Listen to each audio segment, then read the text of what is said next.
All right, let's talk about the concepts behind tuning your bass line. The thing that I would say first, as far as the most important aspect of tuning a bass line, in my opinion, is what is the show? What is the music for the show, and what is the musical mood or vibe that you're trying to capture with the show? I don't necessarily believe that you have to find like the tuning scheme or pitches that sound the best on the bass line and then do those every single year, verbatim, same head choices, same tuning, so on and so forth. Feel free to experiment. Feel free to break out your comfort zone a little bit and put some thought into how to tune the basses and why to tune them and how that is relevant with the show that they're performing.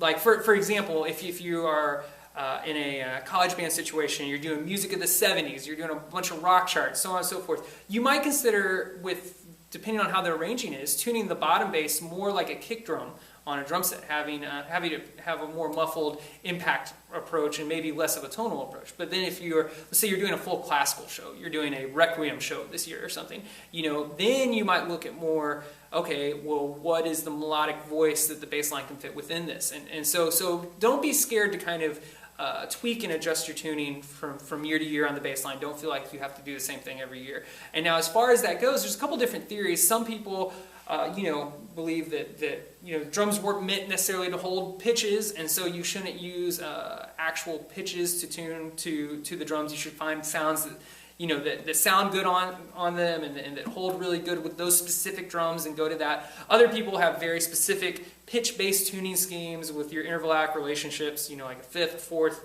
so on and so forth. I kind of fit somewhere in the middle with my personal tuning philosophy. In general, I like to have find a pitch that sounds best on bottom. I like to start with the bottom drum. And the reason why is because the bottom drum is the loudest in terms of how far it carries. And also, when you're playing your unisons, the majority of the sound you're hearing from a unison is the bottom drum. So I try to start with bottom and find a pitch that sounds very good on bottom. And then if they sit well, and again, kind of show dependent, I do like to do drum 4 up a fifth and then 4 to 3 a fourth. Like I like to have like that tonic, dominant, tonic relationship, kind of that power chord on the bottom 3. And if you do that, it makes your unisons very powerful. They have a very strong sound and great presence to them if you end up going with that approach. In those situations with the top 2 drums, I usually don't go pitch specific or interval specific, I guess I should say in this case, as much as I try to make sure that there is a clear separation between the two and the pitch on them sounds good.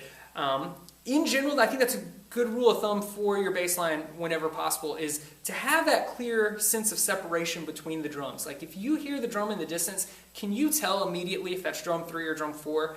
If the pitches are too close together, I think sometimes what happens is it gets muddled, and as they come across to the audience, you don't have quite the range you would. You don't have quite the melodic range that you would if there was some more clear separation. Again, I'm not saying that to intentionally choke off any drums or whatnot. Use your best judgment and put your ear on it. But these are some fundamental bass drum tuning concepts that I would employ as I go to tune my line.